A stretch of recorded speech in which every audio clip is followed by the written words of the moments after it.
During the President's State of the Nation address last Thursday, President Jacob Zuma confirmed that South Africa would pursue nuclear energy to address some of the country's really crippling energy concerns. Now, I'm joined in studio by two energy experts, or an energy expert and an energy enthusiast, and we're going to talk a little bit more about the issues around nuclear energy in South Africa, and we're also going to address some of your concerns that you sent through us. But before we go to that, we're going to kick off with News 24 Live producer Noxolo Mafu. She's going to take us through some social media reactions to the energy deal, or the proposed energy deal. Thank you so much. So we took to Twitter, as we usually do, to see what people on the ground are saying about this dialogue. And we got Mangezi, who says, in times like these, I wish Zuma's nuclear energy deal comes to fruition pronto. It'll be manna. Eskom load shedding South Africa. We also have Simon, who says, sure, build the ships. South Africa needs Russia. And then he goes, nuclear energy, no thanks. Not after. Cheryl Noble, disaster, BRICS and foreign relations. We also have a comment from Penny Jane Cook, who says nuclear energy is a dead end for South Africa, with, of course, the poster from Greenpeace, which says nuclear investments cost the earth. We're joined on the line by Dr. Anthony Cilliers. He's from the University of the Northwest. He is the program manager for the nuclear engineering program. Dr. Cilliers, thank you so much for joining us. And I'm also joined in studio by Astrid Bissell. She's a nuclear energy enthusiast. Astrid, thank you so much for joining me. Thank you. Dr. Cilliers, I want to go to you first. Won't you speak to us a little bit by just laying the basis of what is nuclear energy? What is it that we're all talking about? Well, thank you very much for inviting me. When we talk about nuclear energy, we specifically focus our attentions now on nuclear electricity. So it's the production of electricity using nuclear energy. We can go very technical about it, but it's essentially producing heat that produces steam, that turns turbines and generate electricity. So essentially it's very much the same as that you would find in our coal plants or in our open cycle gas turbines. The method of producing the heat is just a different method. Why don't you talk us through the method of producing that heat, because I think that's probably what's causing a lot of the controversy. Okay. We have a natural resource, and it's actually a very abundant in South Africa, called uranium. And uranium is one of the specific isotopes that actually has the ability to, when a neutron enters it, it splits into two, and some of the energy is released. We all know the well-known formula that was coined by Einstein, E equals mc squared, which means energy equals mass times the square of the speed of light. So there's quite a lot of energy in this neutron fission process that comes out, and most of it comes out in the form of heat. So inside the reactor, we actually set this process in motion. And with the heat that's being produced, it actually heats up the water that then goes through a steam generator to generate steam. Yeah, that's as simple as I can put it for you. Now, Astrid, this isn't something brand new to South Africa. We've been doing it for quite a while already. Yes. So Koeberg, which is where I have some of my experience, has been operating since the 80s. We've had no nuclear accidents there, thankfully, but we also have been able to develop quite a unique skill set in South Africa of nuclear operators, nuclear engineers, and a nuclear design team. So we really have a lot of skill, a lot of resources in our own country to be able to manage more nuclear power stations, and it's a great economic opportunity for South Africa to build more capacity if we have more nuclear power stations in the country. Now, like we saw on a lot of those tweets that were coming through, people are very concerned, obviously citing Chernobyl as one of the very big concerns, and also Greenpeace has really spoken out about nuclear energy, citing the impacts on the environment. So when you are talking about nuclear energy and somebody says to you, this is not good for the earth, what are they referring to? I suppose there could be many things. Like with any energy, the pros and cons need to be weighed up. There are risks regarded to every kind of energy. With nuclear energy, some of the pros are that it is a clean energy. There are no greenhouse gases. So as a base load option, it's much cleaner than coal. The disadvantages are there are significant risks with nuclear. There are accidents that have happened in the past, much like Chernobyl, like 3 Mile Island. And one of the really great things about being part of a nuclear culture is that the industry is a very sharing industry. Every accident, every incident, and every near miss must be shared to make sure that no accidents happen again. Because if one station, no matter where around the world, has a really, really bad incident, or dare I say a meltdown, all nuclear will be gone for the world. Everyone will just shut down. It's the responsible thing to do. So there's a lot of learning that happens in the industry, a lot of sharing of information. And yes, one of the risks is a nuclear meltdown at Chernobyl. Industry and technology have advanced quite a lot since then, and there are a lot of safety systems that are put in place.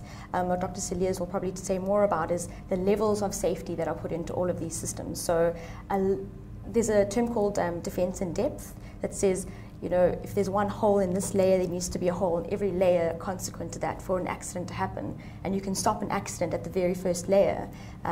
That's why there's so many safety systems, and Koeberg is managed so well. So yes, there are risks. Yes, I will say nuclear is dangerous. People must respect it, much like any technology.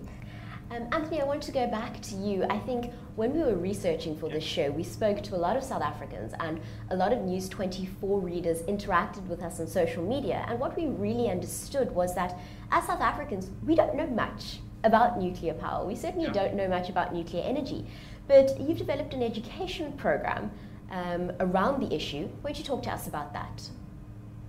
Well, that's actually exactly the reason why. For as long as nuclear power remains something out there and something unapproachable by the normal people on the street, there will be a fear for it and a not understanding of it.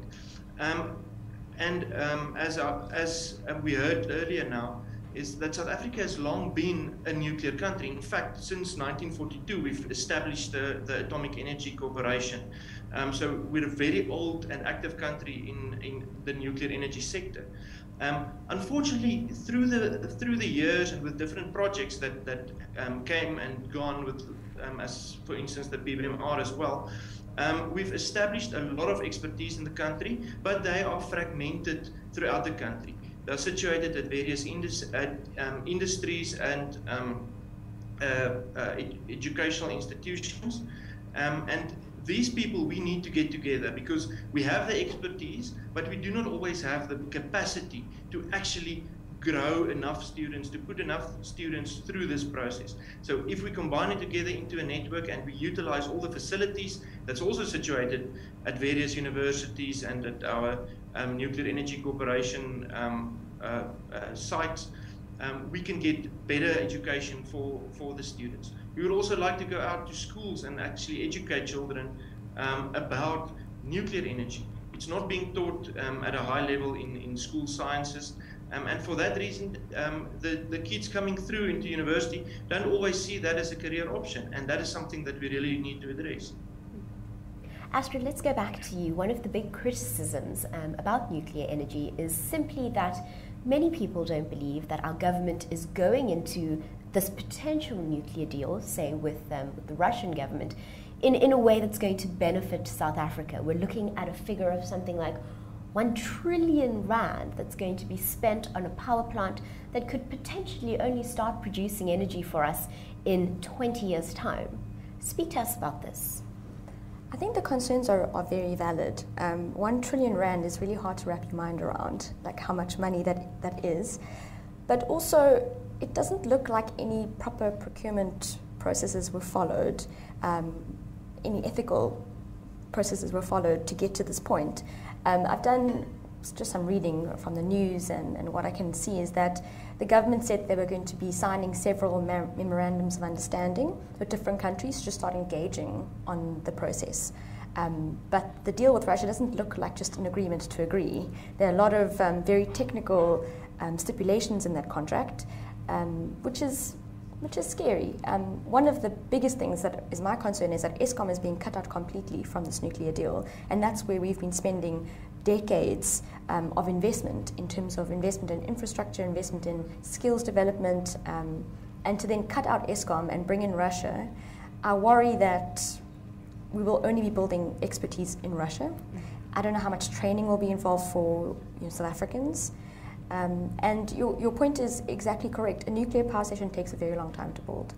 I think that the quickest, and maybe Dr. Celeste can help me here, is maybe 15 years to get online and producing, which for the long-term strategy is very good. For our energy mix, we do need nuclear as a sustainable base load, as a green, if I can say green base load with no carbon emissions.